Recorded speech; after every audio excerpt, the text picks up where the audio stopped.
नमस्कार दोस्तों मैंने अभी अभी जोकर फॉलिया 2 यानी कि जोकर 2 नाम की मूवी को फाइनली देखकर कंप्लीट किया है। 2 घंटे 20 मिनट मूवी की टोटल लेंथ है। फिल्म आज फाइनली वीओडी पर अवेलेबल हो गई है, लेकिन सिर्फ इंग्लिश में, हिंदी डब का कोई अपडेट नहीं है फिलहाल के लिए। मूवी का जो पहला ट्रेलर निकल गया था वो तो हिंदी में आया था, लेकिन मूवी इंडियन थिएटर्स में हिंदी में रिलीव नहीं हुई थी, इंग्लिश में ही रिलीव की गई थी।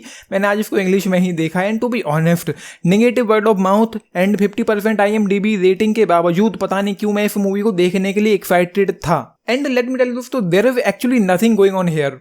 It's a fucking crap, waste of time, waste of money, waste of resources and कुछ भी यहाँ पर ऐसा नहीं है जो राइटिंग के लिहाज से, पेसिंग के लिहाज से अच्छा हो, इंटरेस्टिंग हो, इंगेजिंग हो, फिल्म के किरदारों में कोई डेप्थ हो, कोई फील हो, कोई इमोशन हो, कोई वाइब हो, कोई इंटेंसिटी हो, कोई एक्साइटमेंट हो, कुछ भी नहीं है इस पूरी मूवी में। एंड एक मोमेंट आता है इस मूवी में जब उसका ट्रायल चल रहा होता है तो वो अपनी जो उसकी लॉयर है उसको फायर कर देता है। उसके बाद वो बंदा मेकअप में दिखाई पड़ता है जोकर वाले गेटअप में।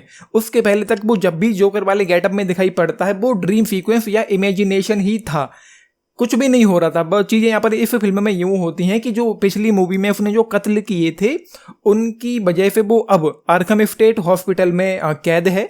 वहाँ पर उसकी जो लॉयर है वो कुछ प्लान करती है कि किस तरीके से वो उसको इस केस से बाइज्जत बरी करके छुड़वा सकती है। एंड देन ट्रायल शुरू होता है एंड क्या क्या होता है, क्या क्या नहीं होता है वो आप लोग खुद ही देख पाएंगे। एंड यहाँ पर इसी आर्खम स्टेट हॉस्पिटल में ही उसको हार्ले क्विन भी मिलती है यहाँ पर, जिसके साथ उसका प्यार व्यार वाला चक्कर शुरू हो जाता है जो आप लोगों को यहाँ पर देखने को मिल जाएगा। एंड इस पूरी मूवी में भाई साहब मैं क्या ही कहूँ कि क्या क्या था। पूरी तरीके से स्लो पेसिंग है, बोरिंग है पूरी तरीके से ही। एंड हाँ, ये जरूर है कि जब वो अपनी लॉयर को फायर कर देता है उसके बाद थोड़ी सी इंटरेस्टिंग मुझे लगी कुछ मोमेंट के लिए क्लाइमैक्स के दौरान। एंड मूवी का जो बिल्कुल लास्ट वाला सीन था जब जमीन पर गिरते हुए उसका सर दीवार से टकराता है, इस पैलेस की वजह से स्क्रीनशॉट मैं नहीं दिखा पाऊंगा, लेकिन उस सीन में उसकी डेडिकेशन हो, यानी कि वॉकिन फीनिक्स की जो डेडिकेशन हो, परफॉर्मेंस हो, पूरी मूवी में ही उनकी परफॉर्मेंस कमाल की है। एंड जो डेडिकेशन को लेकर जो चीजें हैं वो ग्रेट थी। मतलब उस इंसान ने अपना वजन, अपना वेट इतना कम किया है कि उसकी हड्डियां दिखाई पड़ती हैं। स्क्रीनशॉट से एक दो आप देख पा रहे होंगे। एंड उस लास्ट वाले सीन में, मूवी का जो बिल्कुल लास्ट वाला सीन था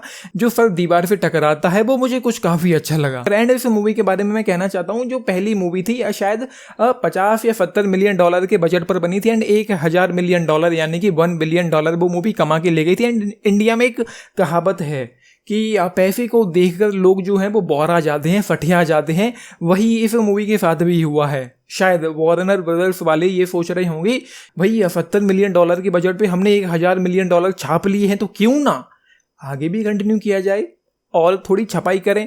उन्होंने लगा दिए 200 मिलियन डॉलर इस मूवी पर एंड ये मूवी क्रैश कर गई पूरी तरीके से। जो बजट था पता नहीं कितनी रिकवरी हुई है, लेकिन अच्छे खासे वो लोग घाटे में गए हैं, तो वो कुछ अच्छा रहा। मुझे काफ़ी सुकून मिला कि ऐसी हरकतें करोगे तो ऐसा ही होगा तुम लोगों के साथ। तुम्हारे पास कहानी के नाम पर कुछ भी नहीं था, कुछ भी नहीं था। एंड जो डायरेक्शन भी है इस मूवी का वो भी अच्छा नहीं है बिल्कुल भी। एंड अगर आप मूवी खत्म होते होते जो बिल्कुल लास्ट वाला सीन था, अगर उसको आप ध्यान से देखेंगे तो आपको पता चलेगा कि वो जो बंदा है जिसकी वजह से आर्थर फ्लेक जमीन पर गिरा है उस दीवार से टकराने के बाद, अगर आप ध्यान से देखेंगे तो आपको पता चलेगा कि वो बंदा अपने गाल पर चाकू से कट लगा रहा है।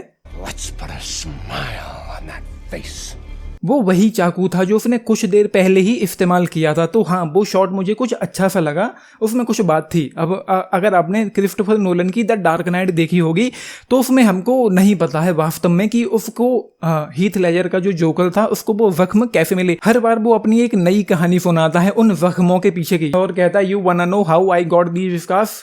वो कुछ मुझे अच्छा लगा। एंड उसके अलावा भाई इस मूवी में क्या ही कहूँ, हाँ ये एक शॉट और है जो मुझे काफी पसंद है। हालांकि ये उसकी इमेजिनेशन ही थी। कोर्ट रूम में उस ट्रायल के दौरान कुछ इमेजिनेशन टाइप की चीजें होती हैं जब अचानक से ये शॉट हमको देखने को मिलता है, जो मुझे विजुअली काफी अच्छा लगा। एंड उसके अलावा मूवी के गाने भी अच्छे नहीं है, राइटिंग पेसिंग तो अच्छी है ही नहीं, मतलब कुछ भी नहीं है, पूरी तरीके से क्रैप है, घटिया है, बकवास है। कॉन्सेप्ट कहानी ही अच्छा नहीं है, प्लॉट के नाम पर कुछ भी नहीं है इस पूरी मूवी में। 2 घंटे तक ये सिर्फ और सिर्फ बोर ही करती है। I will go with just 1.5 star out of 5 इस मूवी के लिए। एंड परफॉर्मेंस को लेकर मैं कह सकता हूँ कि वॉकिन फीनिक्स का जो काम है वो काफी अच्छा है, उन्होंने अपनी तरफ से काफी अच्छा दिया है। बाकी लेडी गागा का भी भाई होना ना होना मुझे एक समान ही लगा है, कुछ खास डेप्थ, कुछ खास फील आया नहीं है उसको स्क्रीन पर देखते हुए। बाकी 10 में से अगर आप लोग पूछें मैं जाऊंगा केवल 3 स्टार्स के साथ इस मूवी के लिए। एंड फिल्म 18+ की कैटेगरी में रखी गई है, यहाँ पर बहुत कुछ ऐसा है जो आप फैमिली के साथ नहीं देखना चाहेंगे। आपने मूवी देखी है, अपने टेक्स लिख के बताना। बाकी यार लाइक शेयर सब्सक्राइब भी करना चैनल को, वीडियो को। And this is Nitesh signing off, thank you.